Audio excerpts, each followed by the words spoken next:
Bismillahirrahmanirrahim. Alhamdulillahilladzi anzala ala 'abdihil kitab. Asyhadu an la ilaha illa huwal azizul wahhab. Wa asyhadu anna Muhammadan 'abduhu wa rasuluhul mustaghfirut tawwab. Allahumma shalli wa sallim 'alaihi wa 'ala alihi wal ashab. Wa nas'alus salamata minal 'adzabi wa su'il hisab. Wa ba'du, ikhwati fillah, azanallahu wa iyyakum. Lafaz pertama yang akan kita bahas pada kesempatan kali ini adalah lafaz ta'awud, kemudian akan diikuti dengan lafaz basmalah. Yang pertama, lafaz ta'awud yaitu a'udzu billahi minasyaitonir rajim. A'udzu merupakan fi'il mudhari' ajwaf wawi, di mana asalnya adalah a'udzu, yakni berwazan af'ulu. Sama halnya dengan aqwulu, karena beratnya dhammah di atas huruf wawu, maka ditukarnya dengan sukun yang terletak pada huruf sebelumnya menjadi a'udzu. Dan tidaklah seorang mengucapkan lafaz ini melainkan dia telah mengikrarkan bahwa dirinya adalah makhluk yang lemah. Dan sebaliknya, di waktu yang sama dia juga mengakui bahwa zat yang dimintai perlindungan ini adalah zat yang qadir, yakni yang memiliki kemampuan dan kekuatan untuk melindunginya. Menurut Ibnu Kaisan, pada lafaz a'udzu billahi, lafaz Allah, beliau meyakini bahwa lafaz Allah ini adalah isim alam. Artinya dia bukan turunan dari lafaz apapun. Dan pendapat ini diikuti oleh Az-Zajjaj dan juga As-Suhaili. Dalilnya adalah firman Allah Ta'ala, hal ta'lamu lahu samiyya. Apakah kamu mengetahui adakah nama yang sama dengannya? Ya, maka yang sama saja dengan lafaz Allah itu tidak ada, maka bagaimana mungkin ia diambil dari lafaz lain? Adapun ulama lain selain mereka meyakini bahwa lafaz Allah itu mushtaq, yakni turunan dari lafaz lain. Nah, ini menandakan bahwa pendapat yang kedua ini lebih banyak daripada pendapat yang pertama tadi. Namun mereka berselisih pendapat terkait asal katanya, ya, dengan perselisihan yang banyak. Dan tidak mungkin saya sebutkan semua di sini. Yang terkuat adalah bahwasanya lafaz Allah ini berasal dari lafaz ilah. Wazannya apa? Fi'alun. Ilahun wazannya fi'alun. Ya, dan mengapa dikatakan bahwa pendapat ini pendapat yang terkuat? Karena yang mengatakannya adalah para pembesar ulama nahwu seperti Sibawayh, kemudian Al-Kisai, Al-Akhfash, Al-Farra, Qutrub dan yang lainnya. Dari lafaz ilah ini yang mana dia berwazan fi'al, maka maknanya adalah maknanya maf'ul, yaitu ma'luhun. Yang mana artinya apa? Ma'budun. Seperti kitab. Ya, kitabun wazannya apa? Fi'alun. Maknanya apa? Maf'ul, yakni maktub, yang ditulis. Ketika diberi al, maka hilanglah hamzah dari ilah tersebut menjadi Allah. Ya, menjadi lafaz apa? Allah. Sebagaimana lafaz unas, yakni manusia, ketika diberi al menjadi an-nasu. Ya, hilang hamzahnya. Atau imra'ah, diberi al menjadi al-mar'ah, hilang pula hamzahnya. Nah, maka dikiaskanlah lafaz ilah kepada unas dan juga imra'ah. Kendati demikian, perlu ditegaskan lagi, di mana saya pernah membawakan ucapan Ibnu Qayyim terkait istiqaq dalam nama dan sifat Allah, bahwa mencari tahu asal usul lafaz Al-Malik, misalnya Al-Alim, Ar-Rahman, ya, demikian juga dengan lafaz Allah, bukan bermaksud untuk meyakini bahwa ada sesuatu yang mendahului Allah, atau Allah dilahirkan dari zat lain, ya, bukan itu maksudnya. Akan tapi tujuannya adalah untuk mengenal Allah, yakni bagaimana kita mengenal nama dan sifatnya jika kita tidak mengetahui asal katanya. Misalnya Al-Alim. Al-Alim berasal dari kata ilmun, kemudian Ar-Rahman berasal dari kata rahmah. Sehingga kita bisa mengetahui maknanya, bahwasanya Al-Alim itu maha mengetahui, Ar-Rahman maha penyayang, dan seterusnya. Nah, apakah makna-makna ini bisa kita pahami ketika kita mengatakan bahwa Ar-Rahman itu adalah isim alam, seperti halnya Zaidun, Amrun, ya, di mana lafaz-lafaz ini tidak diambil dari lafaz apapun. Maka bagaimana kita mengetahui maknanya? Nah, jika kita tidak mengetahui maknanya, bagaimana kita bertawasul dengan nama-nama Allah ketika berdoa? Misalnya, Ya Rahman, irhamni, atau Ya Ghaffar, ighfir dhunubi. Ya, dalam kondisi apa? Kita tidak memahami apa itu Ar-Rahman dan apa itu Al-Ghaffar. Kemudian dipilihnya lafaz Allah dalam ta'awudz ini, yakni dalam memohon perlindungan daripada lafaz-lafaz lain dari nama-namanya yang agung seperti Al-Qadir, ya, atau yang lainnya, karena ialah yaitu lafaz Allah ini adalah lafaz yang paling agung, ya, karena dia mencakup sifat-sifat yang ada, yakni tidak terbatas hanya kepada Al-Qadir. Misalnya ketika seorang menolong, ya, mungkin saja dia mampu menolong, membantu, akan tapi belum tentu dia menolong dengan hikmah. Maka Allah ini Al-Hakim. Mungkin saja dia mampu menolong, tapi mungkin pertolongannya ini tidak adil, ya, tidak adil untuk pihak lain. Maka ketahuilah bahwasanya Allah itu Al-Adlu. Ya, mungkin saja seorang itu menolong, tapi pertolongannya ini bisa saja merusak sekitarnya. Maka ketahuilah bahwasanya Allah itu adalah Al-Muhaimin, itu zat yang maha menjaga. Minasyaitan, terkait lafaz syaitan, maka ulama nahwu terbagi menjadi dua pendapat. Apakah ia berasal dari fi'il syaitana atau syata? Ya. Pendapat pertama yang mengatakan bahwa syaitan dari syaitana, yang menyebutkan adalah al-akhfash dan yang lainnya. Maknanya syaitana itu adalah ba'uda, yakni jauh. Maka syaitan wazannya apa? Fai'alun, yaitu syaitan adalah makhluk yang senantiasa jauh dari kebaikan. Pendapat kedua yang mengatakan syaitan dari syata, ya, yang mengatakan adalah Ibnu Khalaweh dan kawan-kawan. Maknanya apa? Halaka atau ihtaraqa, yakni terbakar atau binasa.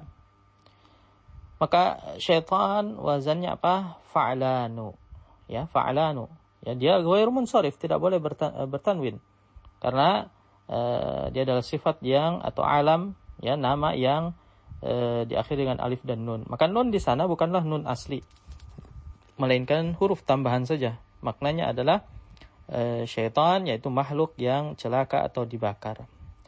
Maka Ibnu Taimiyah merajihkan pendapat pertama, yaitu pendapatnya Akhfash, dengan 5 hujjah yang beliau sampaikan. Ya, ada, silahkan dibuka di disertasi saya bahas di sana terkait hujjah syaitan itu berasal dari syaitana.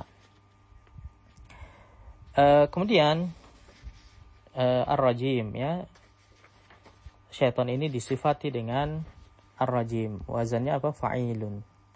Dan fa'il ini adalah lafaz mushtarak, ya, dia bisa masuk kepada lebih dari satu bab.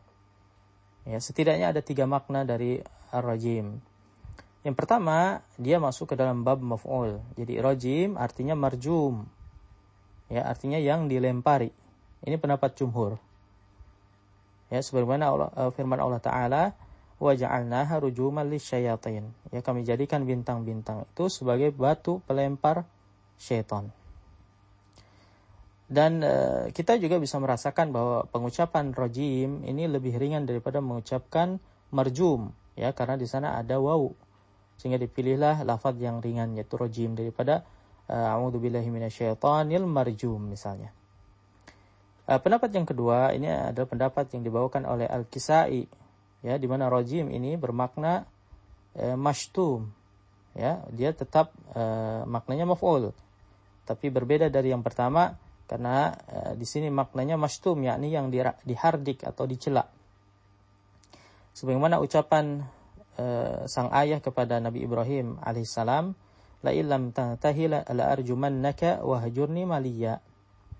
Jika kamu tidak berhenti untuk menyeruku atau mengajakku, maka aku akan menghardikmu, ya, yakni melaknatmu atau mencelamu. Maka tinggalkanlah aku sendirian.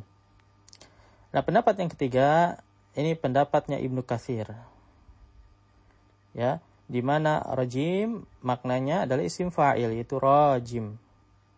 Karena syaitan itu adalah makhluk yang senantiasa melempari hati manusia dengan rasa was-was. Ya, dan perintah untuk memohon perlindungan kepada Allah dari syaitan ini ada banyak. Ya, di antaranya adalah firman Allah Ta'ala, wa qur rabbi a'udzubika min hamazati syayatin. Dan katakanlah, wahai Rabbku, aku berlindung kepadamu dari bisikan-bisikan syaitan. Baik, kita sekarang beralih kepada lafaz yang kedua, yaitu lafaz basmalah. Bismillahirrahmanirrahim. Al-Farra menyebutkan bahwasanya penghilangan huruf alif ya pada lafaz isim atau pada kata isim, beliau mengatakan li'annaha waqa'at fi mawdi'in ma'rufin la yajhalul qari'u ma'nahu. Ya, karena ia terletak di tempat yang ma'ruf, yang sudah dikenal oleh pembaca terkait terkait maknanya. Karena apa? Karena memang lafaz ini tidak bisa lepas dari keseharian kita, yakni dibaca sebelum makan, sebelum menyembelih, ya, sebelum melakukan perbuatan baik, ya, dan seterusnya. Adapun ketika lafaz ini, yakni isim ini disandingkan dengan nama Allah yang lain, maka kata Al-Farra harus dimunculkan alifnya. Ya, sebagaimana firman Allah Ta'ala, fasabbih bismi rabbikal, misalkan fasabbih bismi rabbika. Ya, maka dimunculkan, kita lihat di sana ada alif, ya, atau yang disebut dengan aliful wasal. Ya, itu pun hanya dikhususkan pada huruf ba saja. Adapun huruf jar lain yang terdiri dari satu huruf, ya, maka tidak berlaku seperti kaf, lam, wawu, dan yang lainnya. Nah, ini pendapat Al-Farra. Tapi apa yang disampaikan Al-Farra ini berseberangan dengan pernyataan gurunya, yaitu Al-Kisai. Ya, justru menurut Al-Kisai tidak jadi masalah menghilangkan alif selain pada lafaz Allah. Ya, misalnya Bismil Khaliq, ya, dengan nama Sang Pencipta. Maka Al-Akhfash menguatkan pendapat Al-Farra. Ya, mengapa? Karena alif di sana sejatinya bukanlah huruf asli. Ya, di mana ada 10 isim yang diberi tambahan alif di depannya karena isim tersebut didahului oleh sukun, maka tidak bisa kita ucapkan sukun di awal kata, sehingga ditambahkan alif, ya, seperti ibnun, imruun, kemudian ithnani, ya, dan yang lainnya. Buktinya apa? Ketika dibuat tasghir, ya, lafaz ismun jadinya apa? Jadinya sumayyun. Hilang alifnya. Ini bentuk tasghir yang disepakati oleh ahli sharaf, ya, bahwa ismun itu tasghirnya apa? Sumayyun. Hilang alifnya. Maka tidak jadi masalah menghilangkan alif pada lafaz-lafaz yang sering diucapkan. Ya, tapi pada lafaz yang jarang digunakan, ya, seperti Bismillahirrahman, misalnya Bismil Qadir, ya, maka tidak boleh dihilangkan. Ya, berikutnya Al-Akhfash menambahkan, ya, huruf ba ketika bersambung dengan lafaz Allah secara langsung, yakni billah, ya, tanpa ada tambahan ismun, maka ini maknanya adalah sumpah. Adapun jika keduanya ini dipisahkan dengan lafaz ismun, ya, bismillah, maka maknanya bukan sumpah, melainkan apa? Si pengucap ini mengharapkan keberkahan, tabarruk, ya, tabarruk dengan nama Allah. Kemudian bismillahirrahman, ya, ar-rahman wazannya apa? Fa'lanu. Ya, dia ghairu munsharif. Ya, di sini juga ada penghilangan alif tapi dari sisi penulisan saja, ya, tidak dari sisi pelafalan. Tidak dari sisi pelafalan. Ya, tidak kita dapati bahwa setelah huruf mim ini ada alif yang tertulis, tapi tetap dia dibaca panjang. Kenapa? Karena seringnya penggunaan. Ya, Az-Zajjaj menyebutkan bahwa sifat ini hanya khusus milik Allah semata. Ya, karena Ar-Rahman maknanya alladzi wasi'at rahmatuhu kulla syai'. Yang luas rahmatnya ini menutupi segala hal. Maka dari itu Ar-Rahman ini tidak punya bentuk musanna, tidak pula punya bentuk jama', tidak pula dibuat muannas. Ya. Kenapa? Karena Ar-Rahman ia adalah sifat khusus Allah. Ya. Sehingga tidak boleh kita mensifati makhluknya dengan sifat Ar-Rahman. Misalnya rajulun rahman, tidak boleh. Ya, ini adalah sifat hanya milik Allah. Adapun As-Suhaili dia memberikan alasan lain, ya, mengapa Ar-Rahman ya tadi tidak boleh dijamak, tidak boleh di tasniyah, tidak boleh di ta'nis, ya, dari sisi sharaf. Beliau memberikan alasan dari sisi apa? Sharaf. Di mana Rahman memiliki bukan Rahman ya, wazan fa'lanu secara umum. Fa'lan seperti ghadban, rahman, kaslan, ya, dan yang lainnya secara umum memiliki sisi kemiripan dengan isim musanna. Ya, misalnya musliman, muslimani. Apa kesamaan? Ya, rahmanu misalnya dengan muslimani sama-sama diberi tambahan alif nun. Ini yang jelas. Ya, ada tambahan alif nun di akhirnya. Ya, ini adalah tanda musanna juga. Kemudian sama-sama tidak bertanwin, ya. Tidak boleh kita mengatakan muslimanin, ya, muslimani, tidak boleh bertanwin. Kemudian sama-sama tidak ditasniyah, tidak pula dijamak, ya. Tidak pernah kita mendengar muslimani dibuat tasniyah lagi menjadi muslimanani, ya, tidak boleh. Atau dibuat jamak, muslimani jadi muslimanuna, ya, jamak muannas salim. Jamak mudzakkar salim, tidak boleh. Ya. Dan juga tidak boleh diberi tak marbutoh. Tidak pernah kita mengatakan muslimanatun, muslimanatun, tidak. Ya. Maka dari sisi makna pun ada kemiripan, di mana muslimani itu adalah bentuk penggandaan dari muslimun. Ya, sama halnya dengan rahmanu, ya, ar-rahmanu itu juga bentuk penggandaan dari makna rahim. Ya, rahim. Ya, maka sifat Rahman ini hanya milik Allah semata. Ya, adapun Ar-Rahim, ya, maka dia adalah lafaz mustarak. Ya, boleh digunakan oleh siapapun. Boleh kita mengatakan rajulun rahimun, ya, atau imra'ah rahimah, ya. Dia bisa dibuat musanna, rahimani, bisa dibuat jama', ya, ruhama, ya, bisa dibuat muannas tadi rahimah.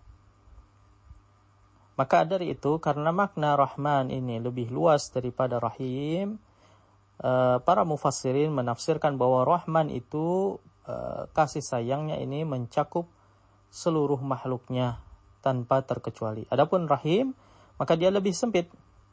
Ya, yakni kasih sayang hanya untuk hamba-hambanya yang taat saja. Baik, dari lafaz basmalah dari awal sampai akhir secara keseluruhan, menurut Al-Kisai, dia ini tidak memiliki kedudukan apapun dalam i'rab. Yakni ini menandakan bahwa tidak ada lafaz yang mahdzuf di sana. Jadi Bismillahirrahmanirrahim sebatas syibhul jumlah, yakni di sana ada huruf jar dan isim majrurnya beserta dengan sifatnya. Ya, berbeda kalau mengatakan atau meyakini bahwa Ar-Rahman dan Ar-Rahim ini isim alam sama seperti lafaz Allah. Maka Ar-Rahman di sana bukan sifat melainkan badal. Ar-Rahim juga demikian. Adapun menurut Al-Farra, lafaz basmalah ini fi mahalli nasab. Fi mahalli nasb, yang mana dia adalah maf'ul bih dari fi'il mahdzuf, yaitu bada'tu. Ya, bada'tu bismillahirrahmanirrahim. Aku memulai dengan lafaz basmalah. Sedangkan menurut Basriyun, ya, bahwasanya bismillahirrahmanirrahim fi mahalli raf'in khabarul mubtada. Ya, khabarul mubtada. Ya, dia khabar dari mubtada yang mahdzuf, yang mana takdirnya adalah ibtida'i Bismillahirrahmanirrahim. Permulaanku adalah dengan Bismillahirrahmanirrahim. Yakni dengan menyebut nama Allah yang Maha Pengasih dan Penyayang. Nah, dari ketiga pendapat tersebut, Abu Hayyan merojihkan pendapat Al-Farra. Kenapa? Karena asalnya pertama, asalnya suatu ayat itu merupakan jumlah mufidah. Asalnya setiap ayat itu adalah kalimat. Dan pada asalnya amil itu adalah fi'il. Ya, jadi yang beramal kepada lafadz basmalah tersebut adalah fi'il. Bada'tu. Ya, karena asalnya amil itu apa? Fi'il. Sehingga takdirnya takdir fi'il, bukan mubtada. Akan tapi As-Suhaili menyampaikan bahwa janganlah sekali-kali kita memunculkan fi'il dari lafadz basmalah tersebut. Yakni tidak boleh kita mengatakan bada'tu bismillahirrahmanirrahim atau abda'u bismillahirrahmanirrahim. Kenapa? Karena jika dimunculkan fi'ilnya akan hilang tujuannya, terlebih lagi keindahannya. Di mana tujuannya dihilangkan fi'il di sana adalah untuk menyebut nama Allah semata, ya, tanpa ada tambahan lafadz lain. Ya, dan juga ada makna penekanan. Ada makna apa? Penekanan. Supaya yang terbesit di hati kita ini hanya nama Allah semata, ya, tanpa ada tambahan apapun. Ya, sama saja seperti kita mengatakan Allahu Akbar. Allahu Akbar ini isim tafdil. Maka semestinya ada min, ya, af'alu min kada. Yakni takdirnya Allahu Akbar itu adalah Allahu Akbar min kulli syai'. Allah Maha Besar dari apapun juga. Akan tetapi tidak pernah kita mengucapkan lafaz tersebut secara lengkap, ya, dan tidak pula disyariatkan. Yakni tidak pernah kita dicontohkan untuk mengucapkan Allahu Akbar min kulli syai', tapi Allahu Akbar. Karena makna ini sudah bisa dipahami meskipun kita tidak menyebutkan